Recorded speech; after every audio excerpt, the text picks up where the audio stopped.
जैसा कि आपको विदित है, मैं कक्षा 12 रसायन विज्ञान में हैलो एल्केन एवं हैलो एरीन पाठ पढ़ा रहा हूं, जिसमें हमने आपको नेक्स्ट क्लास में बताया था कि हैलो एल्केन का और एवं हैलो एरीन का नामकरण कैसे करते हैं।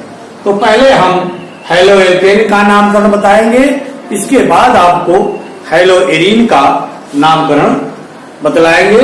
बच्चों, हैलो एल्केन का साधारण नाम तो एरिल हैलाइड होता है, लेकिन इसका नामकरण IUPAC पद्धति, ये अंतर्राष्ट्रीय नामकरण की एक पद्धति है जिसका नाम है IUPAC।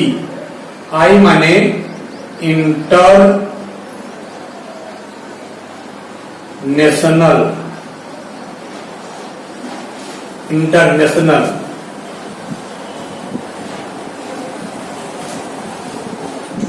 आई माने इंटरनेशनल, यू माने यूनियन माने समूह, यूनियन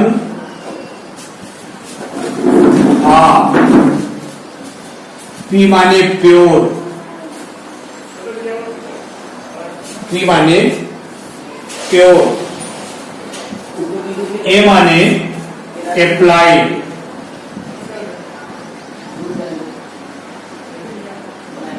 सी माने chemistry,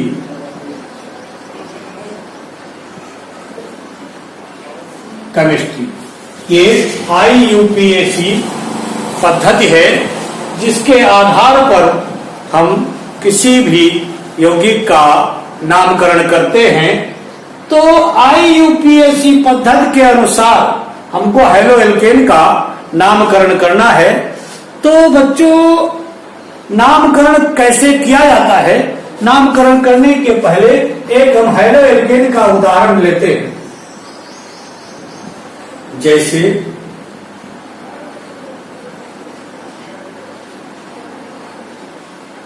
CH3 CH2 CH2 CH CH Cl CH3, ये यौगिक लिखा है और आपसे पूछा जाए कि आपको इसका IUPAC पद्धति में नाम बताइए, तो क्या करेंगे? जो भी यौगिक लिखा है पहले उस यौगिक की संरचना बनाएंगे। हम आपको संरचना बना रहे हैं। पहले गिनिए, 1 2 3 4 5 कार्बन है, तो पांचों कार्बन को एक एक बंध के द्वारा हम जोड़ लेते हैं। 1 2 3 4 5। उसके बाद जिस कार्बन के साथ जितने हाइड्रोजन जुड़े हैं उनको हम जोड़ देते हैं। इसके साथ 3 हाइड्रोजन जुड़ा है, ये 3 हाइड्रोजन जुड़ गए। इसके साथ 2 हाइड्रोजन जुड़ा है, 2 हाइड्रोजन। इसके साथ भी 2 हाइड्रोजन जुड़ा है, 2 हाइड्रोजन। इसके साथ 1 हाइड्रोजन जुड़ा है, 1 Cl जुड़ा है। इसके साथ 3 हाइड्रोजन जुड़े हैं। इस प्रकार से इसकी संरचना हम बना लेते हैं। संरचना बनाने के बाद, बेटा नामकरण के पहले की पद्धतियां ये कुछ सिस्टम है, इनको आप नहीं करेंगे तो नामकरण नहीं कर पाएंगे। तो नामकरण करने के पहले जिस यौगिक का नामकरण करना है, जो यौगिक आपके सामने दिखाई दे रहा है, उस यौगिक की पहले जैसे दिया हुआ है उस प्रकार से उसकी संरचना हम बनाएंगे। तो ये यौगिक था, इसकी संरचना बनाइए। इसकी संरचना निर्माण करने के बाद अब हम इसका अंकन करेंगे। अंकन माने कार्बन की संख्या को गिनेंगे कि कितने कार्बन हैं। तो देखिए 1 2 3 4 5, या इधर से गिने 1 2 3 4 5। अब सवाल उठता है कि हम गणना किधर से करें? इधर से करें 1 2 3 4 5, इधर से 1 2 3 4 5। तो गणना करने के पहले आपको यह देखना है कि हैलोजन समूह जो जुड़ा है जिस कार्बन से, गणना में उस कार्बन की संख्या न्यूनतम होनी चाहिए। क्या बताया? जिस कार्बन से हैलोजन समूह जुड़ा है उस कार्बन की गणना में न्यूनतम अंक आना चाहिए। देखिए कार्बन का हाइड्रोजन यहां जुड़ा है इस कार्बन से, अगर इधर जुड़ा तो 1 2 3 4 चौथे कार्बन से नजर आ रहा है, इधर से 1 2 दूसरे कार्बन से।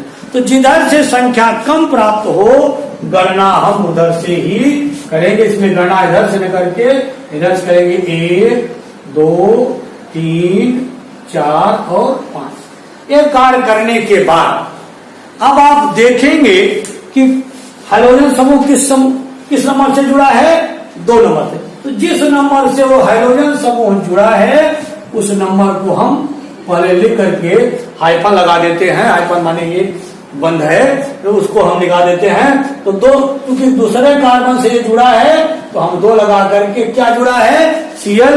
Cl को हम क्या कहते हैं संस्कृत भाषा में, क्लोरो। उसके बाद हम कार्बन की संख्या को गिनते हैं, कितनी है, 5। तो 5 है तो संगत एल्केन पे जाते हैं। देखिए बेटा इसकी चर्चा कक्षा 11 में विद्वत की जा चुकी है कि संगत एल्केन क्या है। एक बार पूरा आपको नवीनीकरण करते हुए याद दिला देना चाहते हैं। नंबर 1 पे मेथेन, 2 पे एथेन, 3 पे प्रोपेन, 4 पे ब्यूटेन, 5 पे पेंटेन, 6 पे हेक्सेन, 7 पे हेप्टेन, 8 पे ऑक्टेन, 9 पे नोनेन और 10 पे डेकेन। इतनी संख्या आपको बताई गई है। तो अगर कार्बन की संख्या कितनी है, 5, तो 5 पे कौन आता है, प्रोपेन आता है। और 5 पे आता कौन आता है, पेंटेन। तो पेंटेन को हम यहां लिख देंगे क्लोरो पेंटेन। इस प्रकार से आपका यह नामकरण हो गया। CH3 CH2 CH2 CHCl CH3 का नाम होगा 2 क्लोरो पेंटेन, क्योंकि कार्बन दूसरे कार्बन से Cl जुड़ा है, से 2 आ गया, और कौन जुड़ा है, Cl, तो क्लोरो हो गया, और 5 है तो क्या हो गया, पेंटेन। इसका नाम हो गया 2 क्लोरो पेंटेन। एक उदाहरण और देते हैं आपके सामने हम। CH3 CH2 CH2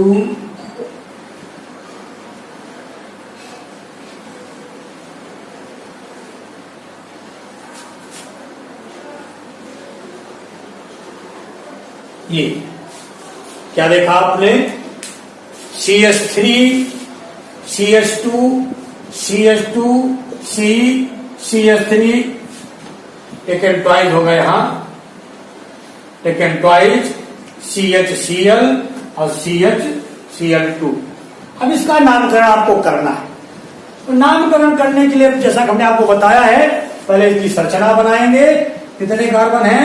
अच्छा एक चीज और समझ लीजिए बच्चों, यह बात हमेशा ध्यान रखना है कि जिसे ये श्रृंखला सीधी श्रृंखला है, तो सीधी श्रृंखला में वही कार्बन आएगा जिसके साथ श्रृंखला के बीच में 2H से अधिक नहीं होना चाहिए।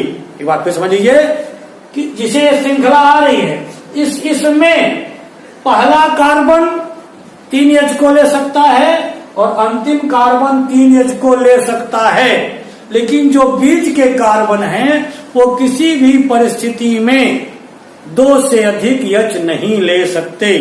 अगर 2 से अधिक H लिया हुआ कार्बन मिलता है उसे सीधी श्रृंखला में न जोड़ करके उसे हम पार्श्व माने ऊपर और नीचे जोड़ते हैं। ये बात फिर समझ लीजिए इसको। जैसे ये आपको उदाहरण सामने आया, इस उदाहरण में देखिए C के साथ CH3 लगा है, 3H है तो जो पहले है तो चल जाएगा, यहाँ 2 है, यहाँ 2 है, लेकिन यहाँ देखिए CH3C आ गया। तो ये CH3C किसी भी परिस्थिति में सीधी श्रृंखला में नहीं जुड़ेगा।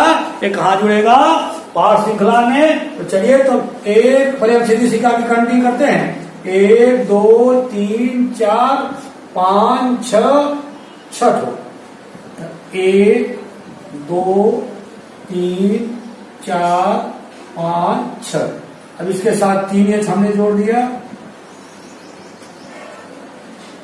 इसके साथ 2H जोड़ दिया, इसके साथ भी हमने 2H जोड़ दिया।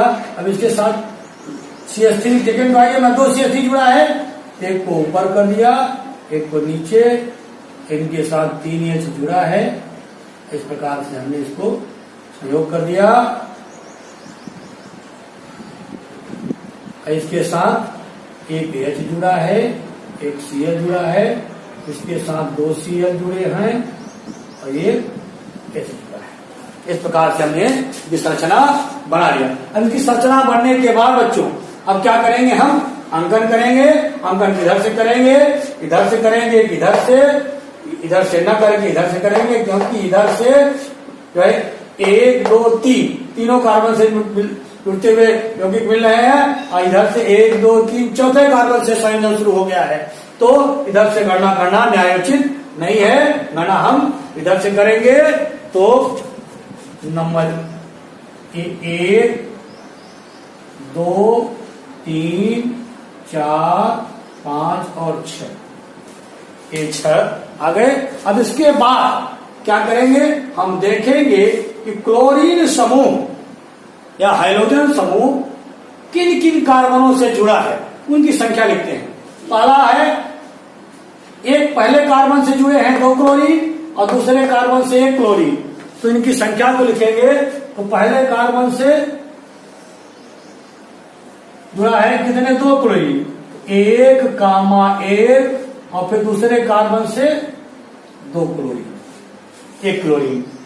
पहले कार्बन से 2 क्लोरीन और दूसरे कार्बन से 1 क्लोरीन। तो पहले कार्बन से 2 क्लोरीन तो 1 लिख दिया और दूसरे कार्बन से 1 क्लोरीन, तो उसकी संख्या 2 हो गई। अब कितने क्लोरीन हो गए, 3। इनको बेटा नामकरण करने के लिए, जैसा हमने कक्षा 11 में आपको बताया है कि रसायन विज्ञान की गणित अलग होती है।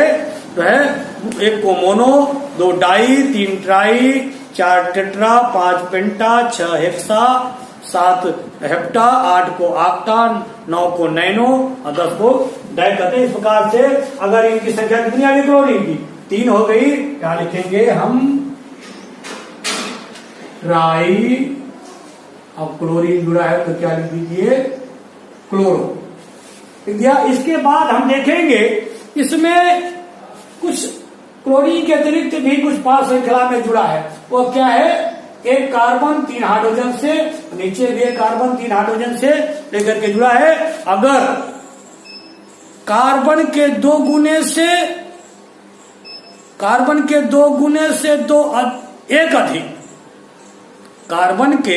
2 गुने से 1 अधिक हाइड्रोजन पाया जाता है तो वह समूह एल्किल समूह कहलाता है।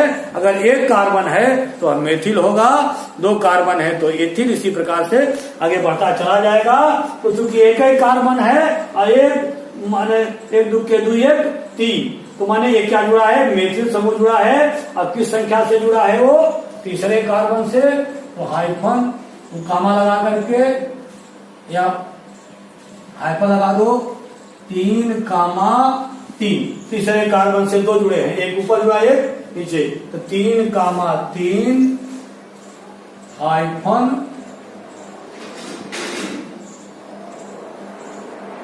मेथिल। फिर कितनी संख्या है, 6 है, क्या हो जाएगा, हेक्सेन, मेथिल हेक्सेन। इस प्रकार से बच्चों हम हैलो एल्केन का नामकरण करते हैं। उसकी जिस कार्बन से वह हैलो जुड़ा होता है उसकी संख्या को इतनी बार जुड़ा है उतनी बार लिख करके, और उसकी अंकगणित को हम उपयोग करके उसका 3 बार जुड़ा है क्लोरीन तो ट्राई कर दिया, 4 जुड़ा रहेगा तो टेट्रा कर देंगे। इस प्रकार से उसको लिख करके क्लोरो समूह जोड़ करके, अगर उसमें कोई अन्य समूह जुड़ा है हाइफन लगा करके जिस कार्बन से वो जुड़ा है उसकी संख्या लिख करके और जो समूह जुड़ा है उसका नाम लिख करके अंत में हम एल्केन लिख देते हैं। बच्चों आज का वादन हम यही समाप्त करते हैं। वादन समाप्त करने के पहले आपसे निवेदन करेंगे इस चैनल को सब्सक्राइब कर दीजिए, इसे लाइक करिए और इसे अपने इष्ट मित्रों के साथ शेयर कीजिए जिससे ये चैनल आपको मिलता रहे। बच्चों कल आपको हम हैलो एरीन का नामकरण पढ़ाएंगे। धन्यवाद।